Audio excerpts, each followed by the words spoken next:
We got a very sad story to tell you about. A woman from New York was on vacation in Hungary. Delta Airlines refused to fly her back because she was too fat. She weighed 425 pounds. She suffered from diabetes and kidney disease. She did purchase 2 seats, but still, Delta said, didn't have the proper seat belt and other equipment for her to travel safely. They tried 3 planes. While waiting for a different flight, she died. Her husband is suing Delta.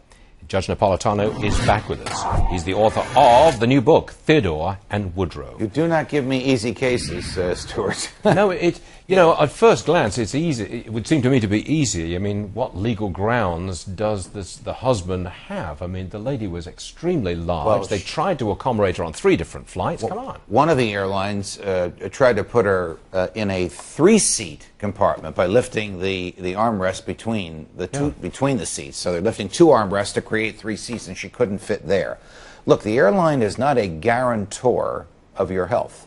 The airline is not obliged to accept you and move you from point A to point B.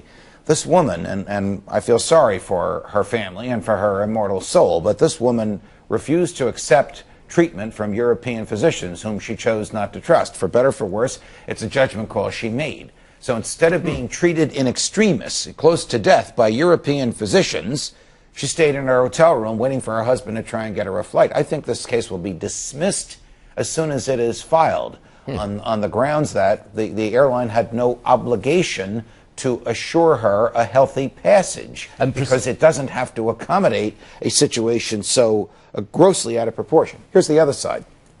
We have something called the Americans for Disability Act, which requires that all entities in the United States that affect interstate commerce, and airline is a classic example, accommodate all disabilities that they have reason to know about in advance. They have flown very large people before. They ought to have been prepared to fly this woman now. So those are the 2 arguments that first a judge will hear, and if the judge says, you know what, I think this is worthy of a jury hearing it, then a jury will decide. If a judge says, forget about it, the airlines did not have the obligation to accommodate her, then it will never reach a jury. If they had accommodated her, if they'd managed to get the lady onto the 3-seat, put the armrests up and get her into the 3 seats, and then there'd been some turbulence and she'd been tipped out of the seat and then hurt herself seriously, the airline would again have been sued, wouldn't it? Well, the airline's obligation then would be raised a couple of levels, because this is one of the things they were afraid of. Once they put her on the plane, they are then a guarantor of her safety,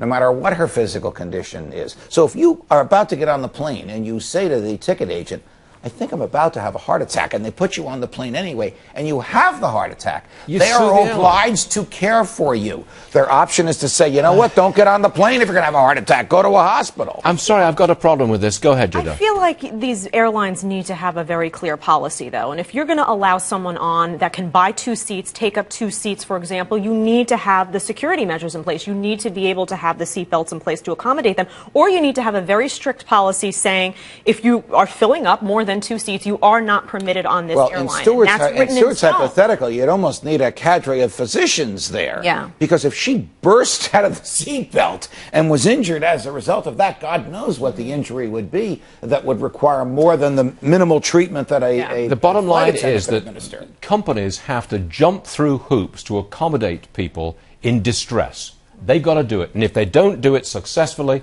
they lose millions. That's not a good situation. Well, they would lose fewer millions if they reject the person, because once they accept the person, then they're a guarantor of their safety, even if they're a delicate teapot or a grossly overweight individual. You know, Judge, you make an awful lot of sense. You're agreeing with each other? I believe so. What a pleasure. It pains me. Thank you, Stuart. Thank you, Judge. Thanks, everyone. Sure.